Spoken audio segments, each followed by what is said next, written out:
The footage of violence on college campuses grabs the most attention, of course, but sometimes it's the smaller moments or humiliation or confrontation that capture the deeper problems, such as at UCLA. I'm a UCLA student. I deserve to go here. We pay tuition. This is our school, and they're not letting me walk in. My class is over there. You guys are promoting aggression. You guys are promoting hate. What you can't see in that angle is a security guard right there does nothing to let this student go to class. And Molly, this is why I'm appalled when I read in the Washington Post news story that the protesters are just chanting, or in the New York Times news story that some Jewish Americans have raised concerns about anti-Semitism, as if no one else cares. You don't have to be Jewish to worry about the spread of poisonous violence and anti-Semitism. Not at all. And it does, I don't think people look at that as conventionally violent to restrict access for students. But in fact, this is illicit. This is not okay to tell students who have every right to all parts of campus that they cannot travel in certain places if they're Jewish. I mean, it sounds absurd that you have to even say it, and it wasn't just UCLA. You saw it at MIT and other schools where security guards are just not really doing much. The police aren't doing much, and when you don't do much, of course, that makes it risk greater violence happening. Yeah, and at Columbia, they've now gone to remote classes until the end of the semester. So if you're a student paying $90,000, you don't get to have in-person learning. Here is a situation when Hamilton Hall had been taken over at Columbia, and a spokeswoman for those who are the occupiers came out and made a certain plea, and at least one reporter pushed back. So it seems like you're sort of saying, we want to be revolutionaries, we want to take over this building, now would you please bring us food and water? So Tim, we engaged in lawlessness by seizing one of your buildings, and could you send over some DoorDash? Yeah, I saw the fact check on that the dining services were open at Columbia University. Well, so they're not, but you can't access them if you're busy occupying a hall. Get them, yeah. I mean, it does say something about the social media environment that we're in here too, is you can take a moment like that from a press conference snippet, it goes viral, gets 40 million engagements, 40 million views. 40 million. And that becomes a defining moment then for what we're talking about and how the conversation goes forward. The occupiers literally used a pulley, if we can show this, to bring up a pizza box, but it wouldn't fit, and so they had to settle for sandwiches, Molly.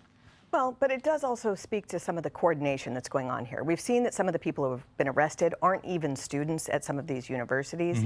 We have also seen, even Politico reported today, that some of the Democrat Party's biggest donors, Gates, Soros, Pritzker, Rockefeller, are backing the groups that are backing these actions. There are lots of opportunities for interested journalists to look at the coordination behind this civil unrest and how it's being well financed, again, by some of the Democrat Party's biggest donors. And it also gives another opportunity for Democrats to speak back against some of this. Absolutely. And journalists are either being often blocked from doing their jobs, even in places like Columbia. And at UCLA, Tim, the student paper Daily Bruin reported that 4 of its journalists were followed and attacked.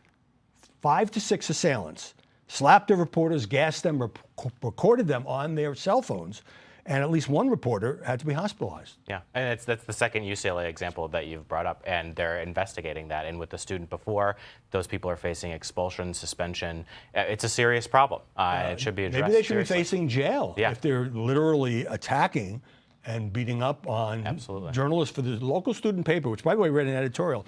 UCLA is complicit in violence inflicted upon protesters. They're not even allowed to do their jobs, and they get. It's not a question just of being caught up between you're trying to do your job and you're between the police line and the protesters. They were actually targeted for physical violence by the UCLA protesters. And it also doesn't help that you've had journalism professors at Northwestern and Columbia, and you're absolutely right that these are schools that were viewed as very good in that department, who have come out in support of some of the more radical elements of these protest movements. Do you think? I mean, they are paid ultimately with money, tuition, endowments, and so forth. Do you think they should keep their jobs by doing that? I'm not against academic freedom for them.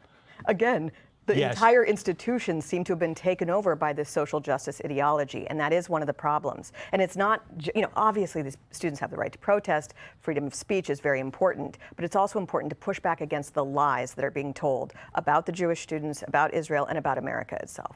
Yeah, this has really shined a spotlight on that, and I think it's an important debate, and I think it has changed a lot of people's minds about what's going on here. Tim Hogan, Mollie Hemingway, thanks so much for joining us. Up next, 2 Columbia students on the climate and the fear on the Manhattan campus.